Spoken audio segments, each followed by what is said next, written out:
जय हिंद। स्वागत है भगत सिंह जी के क्लास में। आज हम लोग भारतीय संविधान में जो संशोधन होता है उसके बारे में जानेंगे। अमेंडमेंट ऑफ द कॉन्स्टिट्यूशन, ठीक है। भारतीय संविधान में किस तरह का होता है।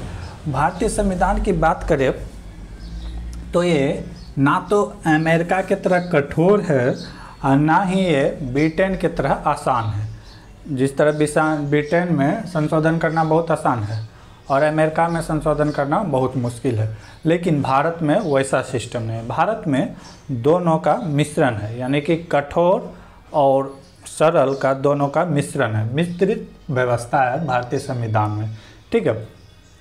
अगर बात किया जाए संशोधन का, तो भारतीय संविधान में संशोधन जो है ये अफ्रीका से लिया गया है। दक्षिण अफ्रीका के संविधान से संशोधन लिया गया है।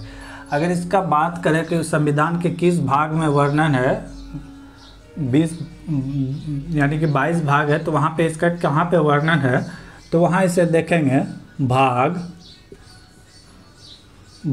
20 में वर्णन है। कितना में? 20 में वर्णन है संविधान संशोधन की। अगर अनुच्छेद की बात करें,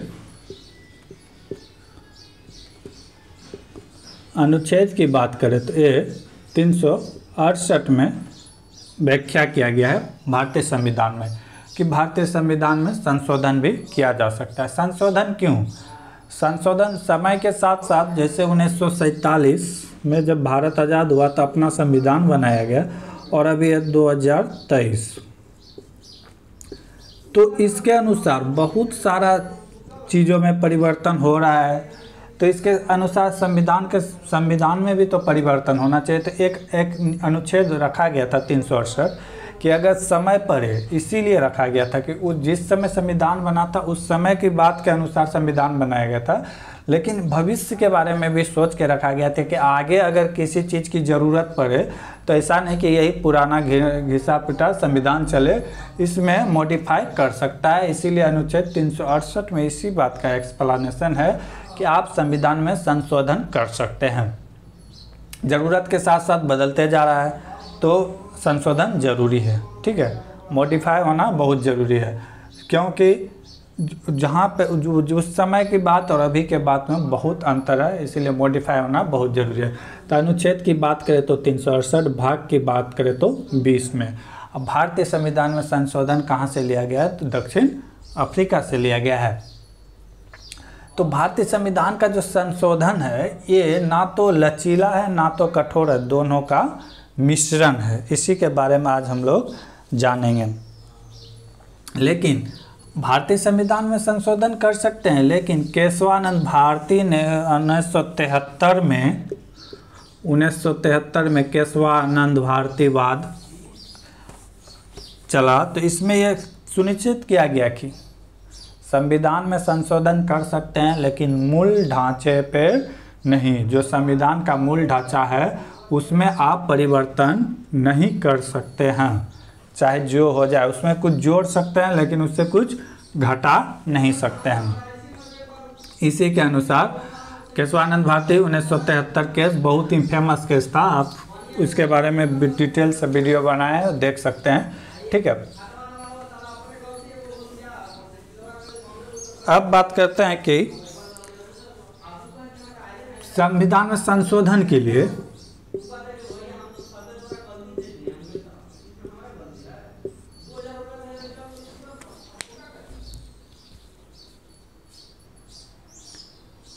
देखेंगे संशोधन के लिए पहले तो राष्ट्रपति से अनुमति नहीं लेना है। पहला पॉइंट, पहले राष्ट्रपति से अनुमति नहीं लेना है कि हाँ ऐसा ला रहे हैं बिल, इसमें विधेयक, जिसे क्या कहते हैं, विधेयक। तो विधेयक में राष्ट्रपति को पहले अनुमति लेने की ज़रूरत नहीं है। सेकंड, पूर्व अनुमति की ज़रूरत नहीं है। सेकंड, दोनों लोकसभा और राज्यसभा दोनों में बहुमत पारित कराना होगा अलग अलग। दोनों में बहुमत पारित कराना होगा अलग अलग, ये नहीं कि एक ही साथ संयुक्त अधिवेशन बैठा के कर लेंगे, दोनों में अलग अलग पारित कराना पड़ेगा बहुमत के साथ। दोनों में क्या होना चाहिए? बहुमत, इसमें भी बहुमत और इसमें भी बहुमत होना चाहिए, ठीक है। और दोनों अलग अलग, अपने लोकसभा का बहुमत लोकसभा में, राज्यसभा का बहुमत राज्यसभा में, दोनों का संयुक्त अधिवेशन नहीं बुला सकते हैं, दोनों में पारित कराना ही होगा। और आगे क्या है? तो यहाँ से पारित हो गया, तो इसके बाद थर्ड कहता है कि राष्ट्रपति के पास जाएगा सिग्नेचर के लिए, सहमति के लिए। तो राष्ट्रपति का यहाँ पावर सीज हो जाता है।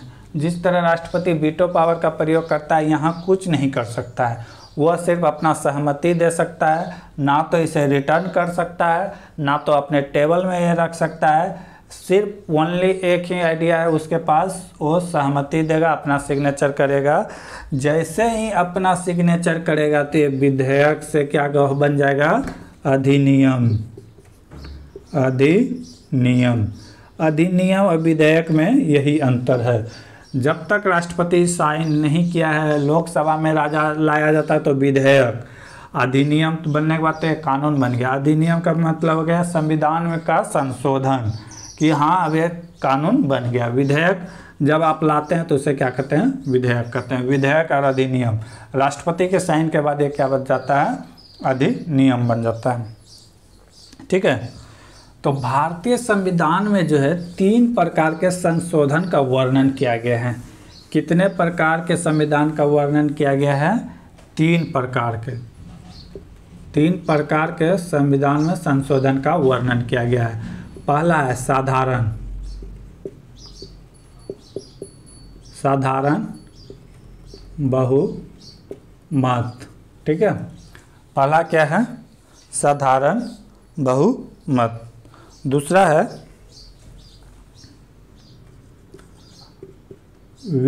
विशेष बहुमत, ठीक है। दूसरा क्या है? विशेष बहुमत। तीसरा क्या है? तीसरा क्या है? विशेष बहुमत प्लस आधे राज्य का सहमति। क्या है तीसरा? विशेष बहुमत प्लस आधे से अधिक राज्य की सहमति।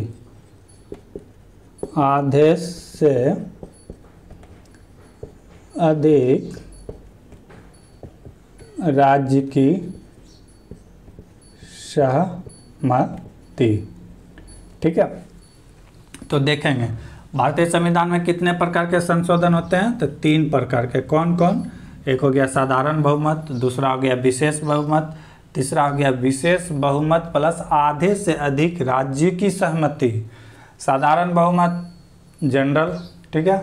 विशेष बहुमत जिसमें कि लोकसभा राज्यसभा के दोनों के 2/3 सदस्य, ये नहीं कि प्रेजेंट सदस्य, यहाँ पे ये बात याद रखिएगा, प्रेजेंट सदस्य नहीं, टोटल इलेक्टेड सीट जितना भी है उसका 2/3 सदस्य का होना चाहिए। अब विशेष बहुमत में क्या हो जाएगा? 2/3 प्लस आधे से अधिक राज्य, जितना राज्य है उतने में से, जैसे 28 वर्तमान में भी 28 राज्य है, तो 28 में आधे में से अधिक, यानी कि 14 प्लस होना चाहिए, यानी कि 15 से ज़्यादा राज्य, 15 मिनिमम 15 राज्य का अनुमति होना चाहिए, तभी जाके कोई विशेष बहुमत पास कराया जाएगा। तो ये बहुत आसान होता है, ठीक है, इसीलिए इसे साधारण बहुमत कहता है। ये सबसे कठिन होता है, ठीक है, क्योंकि लोकसभा में आपका सरकार है तो लोकसभा में आपका बहुमत है, लोकसभा में पर आप पारित करा लिए, हो सकता है राज्यसभा में करा ले, लेकिन राज्य से कराना, विधानमंडल से कराना, ये बहुत कठिन होता है, क्योंकि जितने भी भारत में राज्य हैं तो वहाँ आपका सरकार तो नहीं हो सकता, तो ये थोड़ा कठिन होता है विशेष बहुमत, ठीक है। ये अमेरिका जैसा है और ये साधारण बहुमत के सब ब्रिटेन जैसा। ब्रिटेन का संविधान में संशोधन करना बहुत आसान है, ठीक है। तो ये देख लिए हम 1 2 3 साधारण बहुमत, विशेष बहुमत और विशेष बहुमत प्लस आधे से अधिक राज्य की अनुमति होना चाहिए, सहमति होना चाहिए। 2/3 ऐसा नहीं कि जितना वहाँ पर प्रेजेंट है, प्रेजेंट की बात नहीं है, जितना टोटल सीट है लोकसभा का उसका 2/3, ठीक है, वो 2/3 आदमी का साथ होना चाहिए, तभी विशेष बहुमत हो जाएगा। साधारण बहुमत में की बात करें, अब साधारण बहुमत में क्या क्या आता है, तो साधारण बहुमत में आता है कि ये साधारण बहुमत की चर्चा जो है अनुच्छेद 368 में नहीं है, ठीक है, ये कभी भी कर सकता है, वेरी इजी। अब इसमें आता क्या है, नए राज्य का निर्माण, ठीक है, स्थापना, ठीक है, किसी राज्य का नाम में परिवर्तन, किसी राज्य के सीमा में परिवर्तन, तो ये सारा जितने भी हैं, किसी राज्य का निर्माण, किसी देश को जीत लिए तो भारत में मिलेगा तो एक अलग राज्य बनेगा, ये साधारण बहुमत। असाधारण बहुमत में जानते हैं कि राष्ट्रपति के पास जाएगा कब, लास्ट में, जब दोनों से पारित हो जाएगा तब, ठीक है। नए राज्य का निर्माण, स्थापना, नाम में परिवर्तन, किसी राज्य को बंटवारा करना है, किसी राज्य को मिलाना है, ये सारा साधारण बहुमत के अंतर्गत आता है। इसमें किसी की कोई नहीं चलता, ये लोकसभा राज्यसभा से पारित हो जाएगा। आज लोकसभा राज्यसभा दोनों से पारित हो जाएगा कि बिहार को 2 अलग अलग राज्य में बांटा जाए तो बढ़ जाएगा, नीतीश कुमार कुछ नहीं कर सकता है। आज पारित हो जाए कि उत्तर प्रदेश को 3-4 राज्य में बांटेंगे, बांट देगा योगी सरकार, कुछ नहीं कर सकते हैं। तो ये असाधारण, किसी राज्य का नाम बदलना वेरी इजी, ठीक है। नए राज्य का निर्माण, किसी भी जैसे नेता लोग हैं, सांसद लोग के वेतन भत्ता में बढ़ोतरी करना, ये भी साधारण बहुमत से होता है। आज चाहेगा सांसद लोग पारित कर दे कि प्रत्येक सांसद का वेतन 10 करोड़ रुपए प्रति महीना हो जाए, तो ये हो जाएगा, कोई रोक नहीं सकता है, क्योंकि ये साधारण बहुमत के द्वारा इसे रखा गया है, कोई नहीं रोकेगा, आराम से हो जाएगा। अगले महीना से 10 करोड़ रुपया महीना ले रहा है, ठीक है। सांसद की गणपूर्ति, जैसे सांसद की गणपूर्ति रखा गया ना 1/10, अभी ये लोग चाहेंगे कि नहीं इसको 1/5 किया जाए, तो 1/5 सदस्य की गणपूर्ति हो जाएगी, ठीक है। तो ये सब आते हैं किसके अंदर, साधारण बहुमत के अंदर, साधारण बहुमत से पारित कराने वाला आता है। अब आता है कुछ विशेष बहुमत। विशेष बहुमत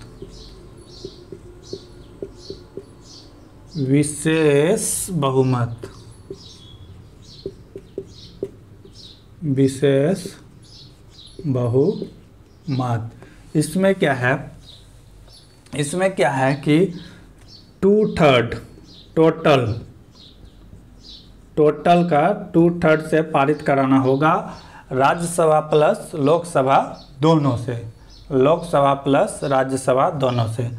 लोकसभा का 2/3 और राज्यसभा का 2/3 से पास कराना होगा, तभी जाके विशेष में होगा। तो ये थोड़ा सा कठिन है, सरल से थोड़ा सा कठिन है, क्योंकि राज्यसभा में सीट बनाना उतना आसान नहीं होता है, ठीक है। ये तो बीच वाला है। अगर मैक्सिमम की बात करें, भारतीय संविधान में मैक्सिमम संविधान में जो संशोधन होता है तो इसी द्वारा होता है, विशेष बहुमत के द्वारा, ठीक है। अगर इसके बारे में बात करें तो इसके राज्य के नीति निर्देशक तत्व के बारे में अगर कुछ संशोधन करना है तो इसी प्रकार से होता है, ठीक है। किसी राज्य के नीति निर्देशक तत्व का अगर संशोधन करना है तो यहीं से होता है, ठीक है। अब आता है विशेष, थर्ड है विशेष बहुमत प्लस आधे से अधिक राज्य का, आधे से अधिक राज्य का सहमति। तो इसमें होता क्या है, कि तो कर लिए, 2/3 लोग मना लिए, प्लस जितना भी विधानमंडल है वहाँ के सदस्य का सहमति लेना आधे से अधिक, यानी कि अभी वर्तमान में 15 राज्य का सहमति लेना जरूरी है। ये बहुत ही कठिन होता है, ठीक है। जैसे क्या बता रहे थे, हाँ, किसी राज्य में आपका विधानमंडल रखना, विधान परिषद रखना या हटाना है तो वो साधारण बहुमत में आता है। आज लोकसभा में पारित हो जाएगा कि हाँ बिहार का विधान परिषद हटाया जाए तो हट जाएगा। अगर चाहा जाए कि किसी राज्य में विधान परिषद लाना है तो ला दे, वो सब वेरी इजी, ठीक है। लेकिन ये विशेष बहुमत द्वारा हटाया जाता है। इसके तहत क्या क्या किया जाता है, राष्ट्रपति के चुनाव से संबंधित नियम कानून बदला जा सकता है, जो कि कठिन है। अगर इतना सहमति हो जाए, कल से कहे कि नहीं राष्ट्रपति का वोटिंग नहीं होगा, निर्विरोध, यानी कि एक ही आदमी हमेशा राष्ट्रपति रहेगा, तो हो जाएगा। सेकेंड है सुप्रीम कोर्ट, हाई कोर्ट से रिलेटेड जितने भी बात हैं इसका वर्णन यहीं पे है। अगर सुप्रीम कोर्ट, हाई कोर्ट में कोई भी परिवर्तन करना चाहता है तो ये साधारण बहुमत के द्वारा नहीं होगा, ये विशेष बहुमत के द्वारा कराना होगा, ठीक है। आज जैसे किसी वस्तु कर, सेवा कर, इस सब में अगर किसी के दर में परिवर्तन करना है, थर्ड कर सकते हैं वस्तु कर, वस्तु या सेवा कर, इसमें अगर कोई परिवर्तन करना चाहते हैं तो ये विशेष बहुमत प्लस आधे से अधिक राज्य की सहमति से कराना होगा। चौथा है किसी सातवीं अनुसूची में अगर परिवर्तन करना है तो किसके द्वारा, विशेष बहुमत प्लस आधे से अधिक राज्य के सहमति के द्वारा। तो ये हमने देखे भारतीय संविधान में संशोधन कैसे किया जा सकता है। तो 3 प्रकार से संशोधन होता है, साधारण बहुमत, विशेष बहुमत प्लस आधे से अधिक राज्य की सहमति होना अनिवार्य है। तो बहुत ही इम्पोर्टेंट है। भारतीय संविधान कहाँ से लिया गया है, दक्षिण अफ्रीका से। अनुच्छेद 368 में वर्णन है। भाग की बात करें तो भाग 20 यानी 20 में इस बात का वर्णन है, ठीक है। अगले क्लास में आगे देखेंगे, तब तक के लिए जय हिंद, जय भारत।